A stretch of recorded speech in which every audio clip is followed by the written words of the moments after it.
Hi Aquarius, Sun, Moon and Rising. This is your love life reading for the second half of November. A slightly different format this time. There is an explanation in the description if you want to know what that is. Otherwise, I'm going to get stuck into the reading. So the overriding energy of the reading is the Seven of Wands. Now, when the Seven of Wands comes up, it can feel like things are coming at you from every direction. You can have so much on your plate. You may be having to battle on different fronts. But as we look at this card, all we see are the weapons being held up to this person. But she looks totally resolute. Look how she stands there with her wand in her hands and she's ready to fight. And I mean, it may be a lot to do with the fact that Mars enters Aquarius on the 9th of November. I am doing this reading on the 8th. So a lot of this energy you may find is what you bring into the second half of November. So anyway, so we see this person is ready to fight. And I always say the Seven of Wands, there's nothing in the Seven of Wands to show that you won't be victorious. In fact, I always feel like it's a test. Like it tests you that you can win, you can come out on top. But a lot of Aquarians may find themselves feeling more aggressive at this time. And that can be kind of an influence of Mars when Mars is in your sign. And I mean, it's something that I'm aware of too, because I have an Aquarian sun, as many of you know. So there is that overriding energy. Wands can be fiery and passionate and willing to fight. I mean, it's a different energy from the kind of cold, logical Aquarius mind that sometimes Aquarians are known for. But there is that passion. Aquarians fight, but usually they come from a very logical place to fight for something. This is more passionate, but there is that confidence to know that you will win. And like I said, it can be a test. It can be a test by spirit, the universe, or even a literal test in our lives, that maybe you're going through exams, maybe you're dealing with job interviews or something, but it can be a test in time.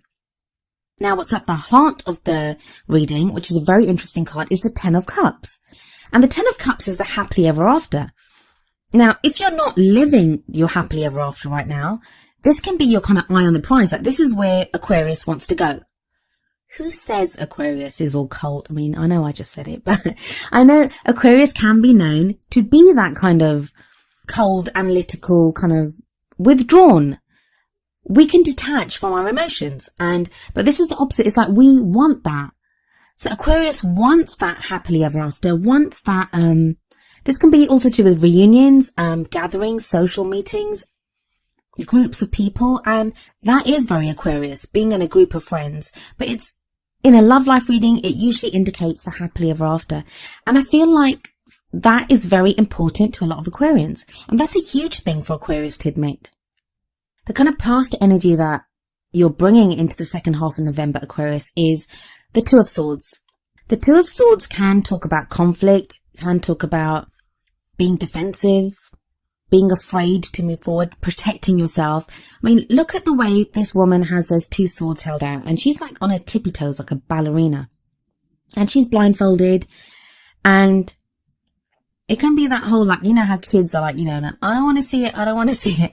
So it can be that kind of energy, and like, that's what you've gone through. And it, for reason. I mean, you've not done this to be difficult or to create problems. It's because you've had this difficult balancing act to do. You may have been hurt. You may have had a painful breakup. I mean, it is the Two of Swords.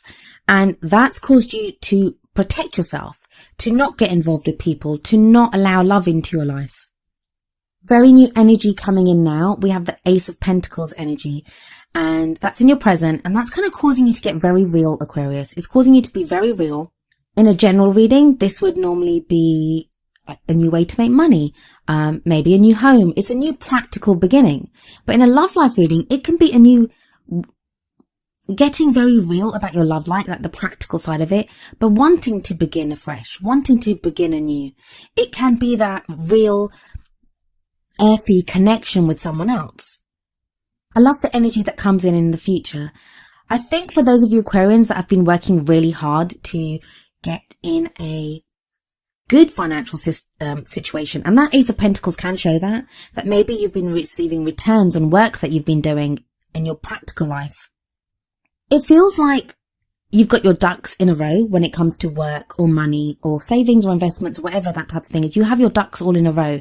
So in the future energy, you'll be enjoying that abundance. You'll have that there.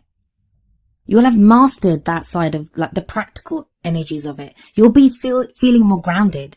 Whereas the Two of Swords in the past, you were not grounded at all. This Pentacles energy that's coming up with the Ace of Pentacles and the Nine of Pentacles, Aquarius, it lets you feel so grounded and more confident to open up.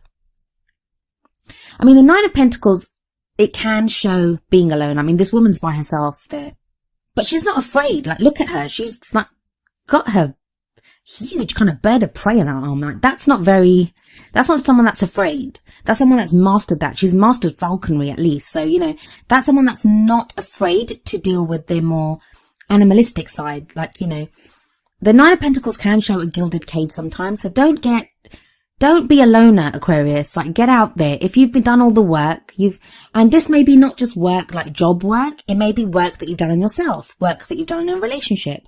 This is for singles and those people that are in relationships, that you may have been working so hard on the practical things that are needed within the relationship, or changes that you want to make within yourself.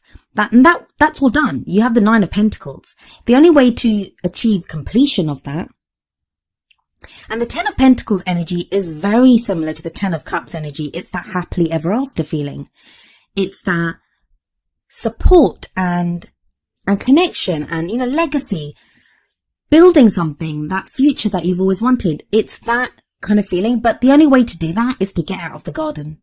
Like, this person's enjoying the abundance of their garden, but they need to get out of the garden and move on to the 10.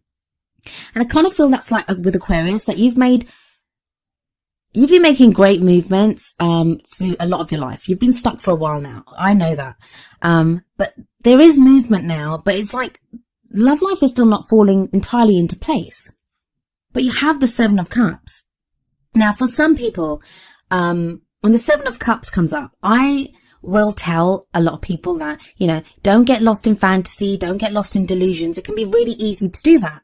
Because we see this person looking at all the different cups, trying to figure out which one they want. And, you know, there's all these different offerings and it's like, oh, I could have that or I could have that. I feel what this card says to Aquarius, though, is you will be indulging in fantasy and dreaming, but that's not a bad thing. Like, usually it's not a bad thing for you, but I don't think you're very good at it. And again, like I said, no judgment, because I'm an Aquarian myself. We work better with like logic and figuring out things. But when our emotions get involved, sometimes like they can trip us up or they can confuse us ourselves. We may need to try to figure out what it is that we want from our partner, or what it is that we want from the person that we love, and if we're by ourselves trying to figure that out, especially the emotional stuff, we may not always come to the right conclusions or make the right choices. Which is why I think it's very interesting that the card that comes up, the Oracle card from the Romance Angels deck, is heart-to-heart conversations. Honestly discuss your feelings with each other. Now, if you're interested in someone or if you're in a relationship, now's the time to talk to them. Now's the time to really just open up about how you're feeling. Because otherwise you'll just drive yourself nuts with that whole Seven of Cups energy. It's time to open up about what you're feeling. Absolutely. And not just open up yourself, but listen to what someone else has to say. Maybe someone else wants to open up to you, Aquarius.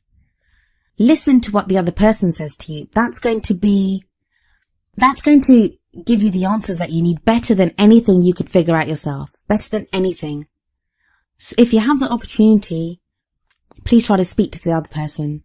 If you're single, this heart-to-heart conversation can be with yourself, can be with spirit, can be like honestly discussing, like it seems weird to say discussing with yourself, but it can be that, like trying to figure out within yourself what it is that you want. Get really honest with what you want. I mean, one of the things with the Seven of Cups energy is you can't pick all the cups. There's different things in all the cups. You can't have all of them. You can only pick one. So if you have more than one option available to you in love life, in your love life, pick one. If you're not sure what you want with it in your love life, it's time to start figuring that out. Like, you want your happily ever after. How do you want it? What do you want? Does that mean getting married? Does that mean living with someone? What is it that you want? And let's not forget the Seven of Wands energy that came up at the beginning, where we might have done the whole blindfolded, trying to keep the balance thing with the Two of Swords and protecting ourselves. Seven of Wands is like, you come out swinging. So, like, don't be too aggressive. Be open to listening to what someone else has to say. Stand your ground. By all means, stand your ground. But be open to hearing what messages of love come to you, what someone has to say to you about love. And this might not even be someone that you're interested in. It might be someone that you would never consider in a million years to date or to be in a relationship with. Maybe they have something to say to you at this time that you need to hear. So the wisdom of the oracle card that I picked for you was number 44, Thinker. I shall read from the book for this card. The essential meanings: strategy, being analytical and logical. That's very much Aquarius there, right there. The relationship message is, love is not logical, but when you choose a partner, it is good to have things in common other than desire. This is a time to weigh the pros and cons of your partnership. If there is enough common ground, go for it. If not, there are other fish in the sea. Don't force it to work.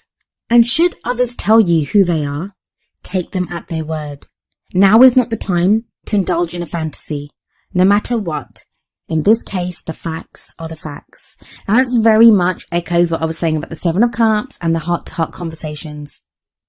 Listen to what you're being told and don't get lost in the emotional stuff. I mean, even if you love someone, even if you really feel love for someone, don't let those feelings cloud what you're thinking. And Aquarius, you're so good at doing that. I don't know what's happening here. Maybe it's the arrival of Mars in Aquarius. Maybe that's what's causing this kind of confusion and kind of urging you to act when maybe you should be listening and taking someone at their word.